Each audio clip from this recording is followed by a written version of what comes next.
it's probably about 10 companies that's going around and getting all of the contracts around the USA.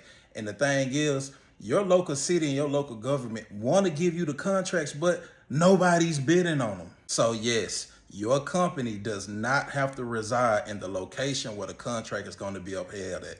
I can be in Texas and get a contract in St. Louis. I can be in Texas and get a contract in Louisiana. I can be in Louisiana and get a contract in California. It don't matter where you at. As long as you submitting your proposal and the bid amount and you're doing it right and you're the price range where they want it, you're going to get the contract.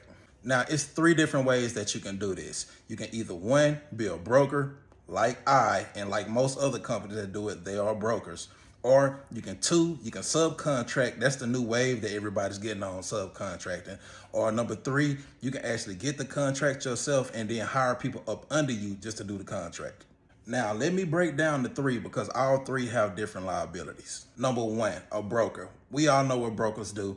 I'm a broker. Now, let's say if I bid and I win that contract, what I'll do, I'll find a local carrier or courier to go out and actually do that contract, make the deliveries and everything. Now, liability wise, if anything happened to them while they on the road, it's going to fall on that carrier or courier. So as a freight broker, if I was to actually win that contract, if something happens on that load or whatever, that courier or carrier, their insurance is going to pay out for whatever happens during the process of delivering that load. Number two, subcontracting. Me personally, I don't like subcontracting. The reason why I don't like subcontracting is because you got to actually put that company, or you got to find a vendor or a local courier and actually put them on the contract with you. And then if they don't uphold that contract for whatever reason, you can't go find another courier or whoever else to go put on the contract. So me personally, I don't really like subcontracting because it's too much liability. And if they don't uphold what they supposed to do, you can't get another courier on the job. You can't move them out of the way. They are neck and neck with you. So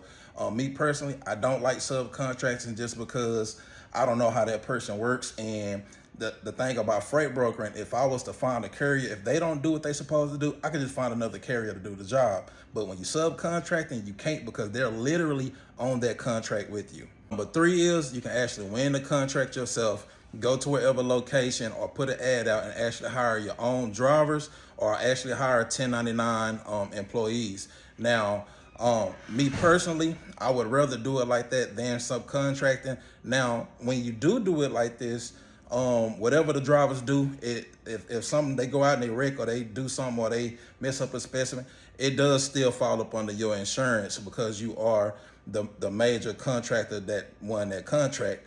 But at least in that situation, if they was to quit or something happened, you can always still find another driver to do the load. And as far as in liability wise, you just let your insurance handle it. But ultimately, the best option for me would be to be a freight broker, and then whoever I was to actually get, or whatever courier carrier I get to do the load, if I was up under their insurance, and I just take my little bit of percentage out of everything that they do.